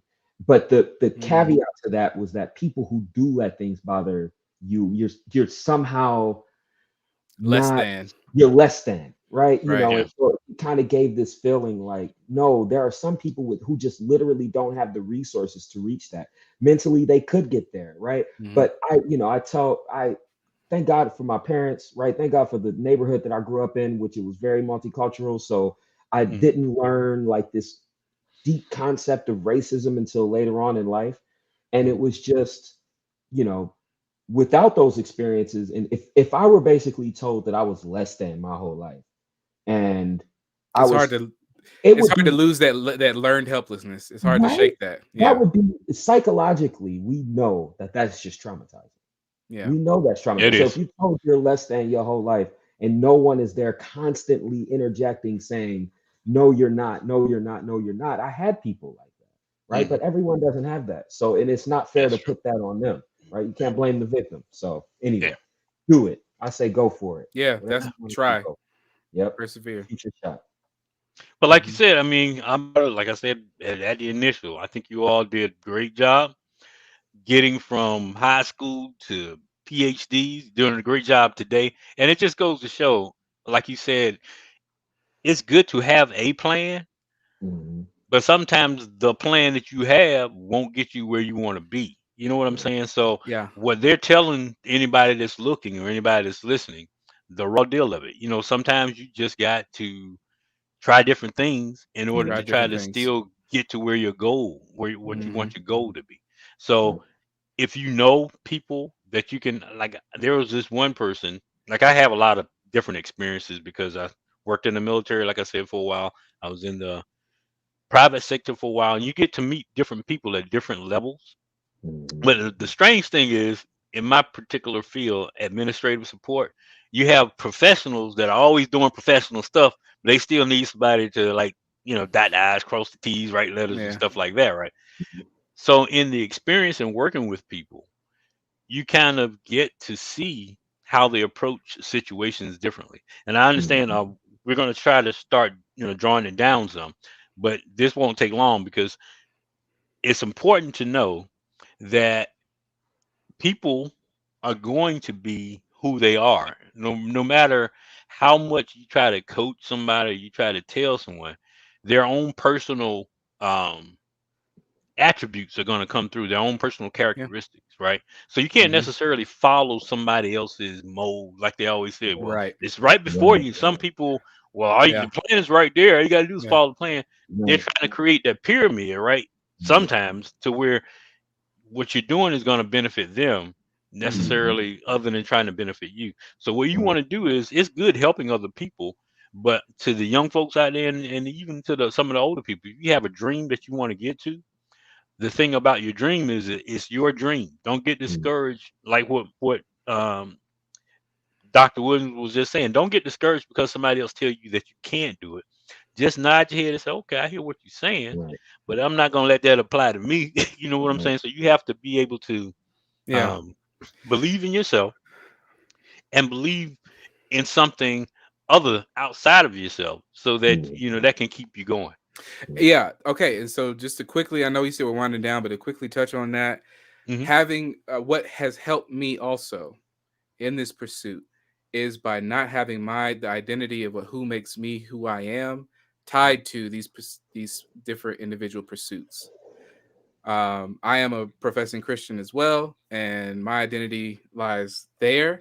And so, whether it was me thinking about the military or going to college and initially being a music major, and then deciding that I needed to switch to business, but then going the psychology route, or me thinking I need to do this or that or whatever it is, there is I think, a way for people to pursue their dreams and have Hmm. their identity parallel as opposed to integrated, so Hmm. that they can do what it is that they need to do. And even if you don't end up exactly where you thought you were, perhaps you'll end up in something that's related. So if you thought you were going to do something to help somebody, but you're helping people in a different way, then perhaps you can still fulfill that dream, but just might just not exactly be what you thought it was, but it's where you belong. Right. God had me envision when he talked. Well, I wanted to do cardiology, but really I was always meant to, work on health psychology as it relates to cardiovascular processes and mental ones. Right. So, yeah, different, Yeah. similar thing, but different path. So, absolutely. Okay. Yeah. Well, so anybody, you guys got last thoughts, last comments on what you think or what you recommend people to do in order to try to? Because here's the thing: some people, like, at the beginning of each year, everybody have, what do you call those things? When you say, I'm going to do this year, what do you call those things? At the beginning New of Year's every, resolution. Oh, resolutions. New Year's yeah, New resolution. Year's Yeah. Yeah. resolution. That's what. And then February, they forget what they were. You know what I'm saying? I So was I was supposed to be jump roping 3 times a week. We're not going to talk about that. that's funny. Oh man. Yeah. So But my yeah, thoughts go on ahead. that Yeah. final thing. And I think this is what you were referring to earlier when you mentioned what is it that people can do that's relatively low cost in order to get them to have some sort of improvement in their life. I think what was mentioned was and Dwayne, you can expound on this if you want, or you can jump in on any of these points. But we kind of talked about this, right? Yeah. So, but one thing I want to add to that list that we discussed was, like you said, let it go, right? Stop internalizing this stress and get to the point to where you can, like the data that we showed, that was not meant to discourage. That was meant to inform. And what we can do, what we do with data will then matter. So then, like, so this might lead you to think, well, I don't know a whole lot about economics. And thankfully, we have somebody in the chat kind of hop in there and say, their thoughts on chat on economics and what it is that they were interested in. But then you can go even at no cost, so you don't have to buy a Kindle or anything. Just try to go to your local library. I just got my card recently, finally, and all it took was show proof of residence. Like, this is where I live. I live in this town, so I can access the library type of a deal. And check out some books. They have books that aren't necessarily textbooks or high level books that on economics or politics or whatever else it is. And then that kind of gets you an introduction into that. I was just reading as a part of a book club for a group, a book called Making Hispanics. And it was basically how after the 1960s civil rights movements and all that progression that we made, there were some folks who had political and financial interests in basically how can we do what they did and advance us, even if that kind of puts us, and this was what they said, not in so many words, but even if that puts us in competition with them. And then that's how they came up with this label of Hispanic, and that's why that's the only ethnic group, even though I don't agree with that. But that's why you have to check non-Hispanic, Hispanic, because they decided to take people from different parts of the country. So the Mexicans down here in the Southwest, essentially, the Puerto Ricans from the Northeast, and the Cubans from down South Miami. And they decided that, well, we're just going to kind of make a homogenous ethnic kind of group about us. We're just going to decide that there's a cultural tie for us, and that's going to bring us together politically. And so they went to the news stations, they went to the television stations, radio, they went to politicians and got things started for them. And that's how we came up with this term Hispanic, because of that kind of movement that they did. I learned that not because I'm a history major or a political science major or any of that. I learned that because I picked up a book, and there was somebody who is an expert in that, and they kind of wrote it in a way and broke it down that I can just be able to rattle that off to you about what that particular book was. So read books, go find something and read. And that is, one of those ways that you can inform yourself. Then that can move you to finding community. So pay attention to, if you see an institute like this that might be interesting, go to the institute, maybe watch it for a bit. Hopefully people are as engaging and as entertaining as we are, right?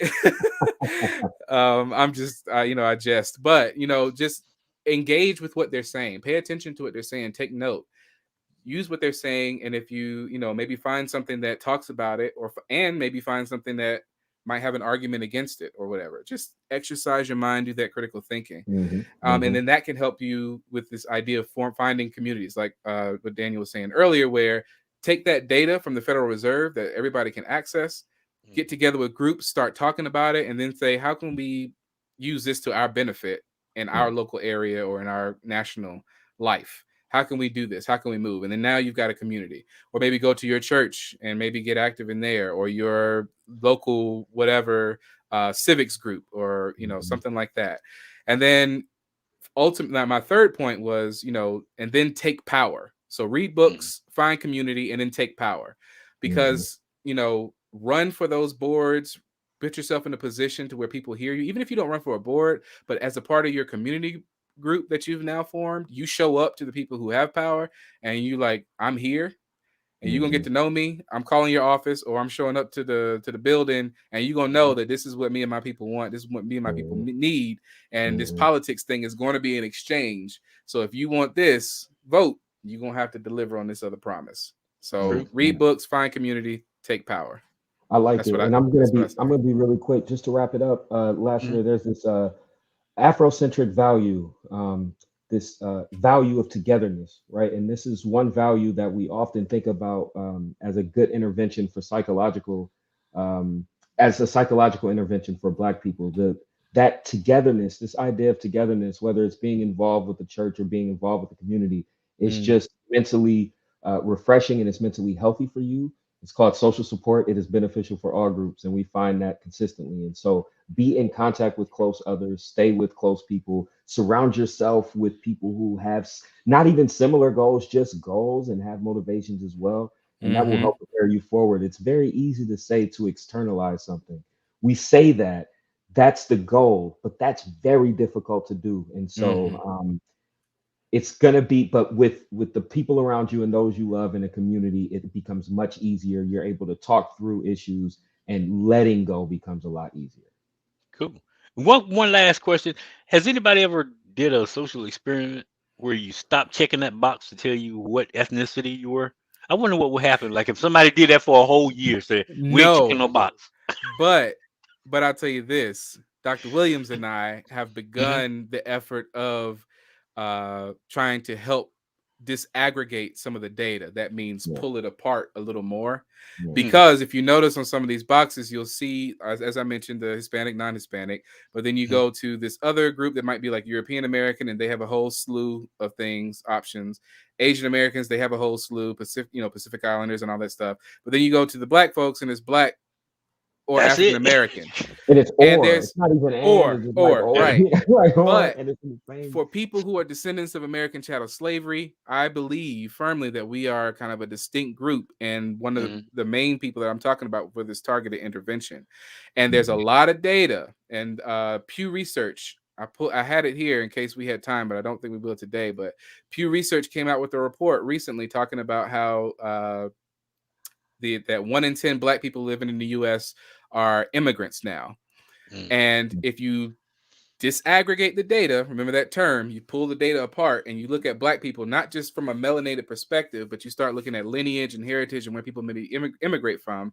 Those people who are coming in and are Black immigrants who are first, second, third generation or what have you, they also have these different outcomes when it comes to wealth and what it is that they're able to achieve. Because, and this is obviously not for everybody, but if you can think about it, you have a group that's tethered to the bottom, right?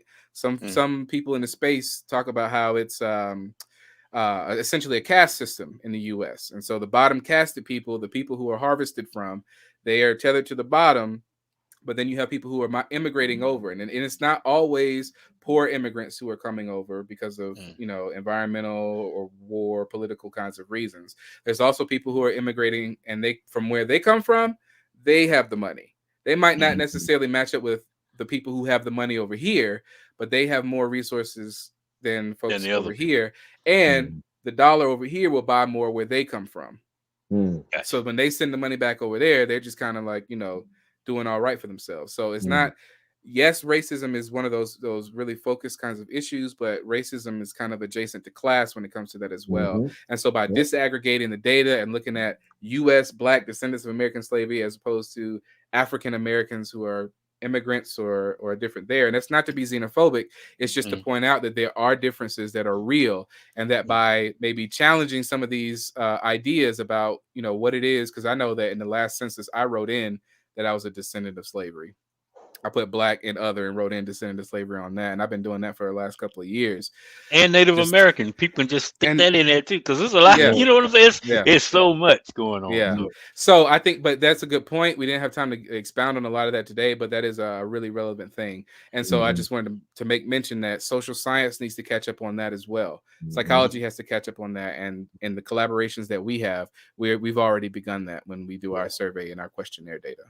Any social media y'all want to tell people to follow you on before we go? Or okay. You can follow me on Twitter at Dr. So DRLF Speller. Follow at your own discretion, if you will. I keep things professional, all that, but I do have thoughts that maybe not representative of the place where I work. It's PG, don't worry. I'm just saying, sometimes I get adamant. We'll just say don't follow. I'm also a comic fan.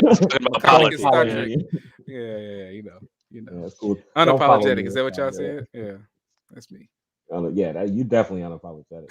I was saying don't follow me. I'm more apologetic. No. I don't normally keep up with social media, but I'm on ResearchGate. I normally keep that up to date. That's my social media. Okay, ResearchGate. So yeah. Okay. You'll find me there too. Just look for him. Okay. Yeah. I want to thank y'all for helping out today and for expressing your views. Hopefully it was was educational for folks and that watched or that will be watching. And I think we addressed some of the issues and things. So I appreciate your participation. And tomorrow, I think we have a few minutes left. We're going to talk about anything else y'all want to say before y'all gonna be back No. tomorrow. I ain't gonna press y'all like that. If you want to come back tomorrow, you can. But anyway, I'm a, Schedule. I I'm want to trying say to make shout it. out to the people in the chat. Sarah McDonald says she's part of the Poor People's Campaign and information is invaluable. Thank you very much, Miss Ingram. You got and Danielle Speller and several other folks. Letitia Ingram, thank you for participating in the chat there. Absolutely. all Thank you right, all. cool. Be sure to come back tomorrow. Though we have like a part two. It's gonna start at 10 a.m. Central, which is gonna be 11 o'clock a.m. Eastern. So we're gonna have that going on, and Danielle, she'll be with us tomorrow. And I welcome back Lassiter and Dwayne if they want to come back through. But tomorrow we're going to be talking specifically. The first part is going to be more on the education side. She's going to talk about physics, and then she's going to talk about the STEM, like STEM was it science, technology, edu- um, mathematics, and I don't know what the E stands for. I'm trying to finish up here, so we'll be back tomorrow with more. And what we're going to also do towards the last part of tomorrow is talk about there's a publication that we put together, and the publication has all kinds of links in it. The links are there basically to help people that might be having some issues with um, common type of problems like getting help with rent or getting help with paying a bill or who to reach out to if you need like light bills paid and stuff like that. We're going to explore the last part of tomorrow. We're going to explore the publication and just kind of take a quick look at some of the uh, different websites that are available that the government already has. And also, if you wanted to do some research, like what we were talking about just a few minutes ago, um, we're going to explore how to use the internet in order to do just basic research. Because, like I said, it's time for us to start um, making our voices heard at the polls, and not only just during the years when we have like national voting, like every 2 years for the senators or for the representatives, and then 4 years for the president. But we want to start talking about local elections too, because who you have representing you locally really matters. That's going to determine what kind of resources that you can get into your communities. That's going to determine how fair those resources are um, given out and or distributed, and also it'll determine how accessible your community leaders are to you. So we want to start really talking more about that, and hopefully at the end of Danny or Danielle's presentation tomorrow, we'll go ahead and start looking a little bit more into what we have in that publication. So I want to thank everybody for tuning in. Hopefully it was a fun event for you. Hopefully it was an educational event, and I invite you all back tomorrow.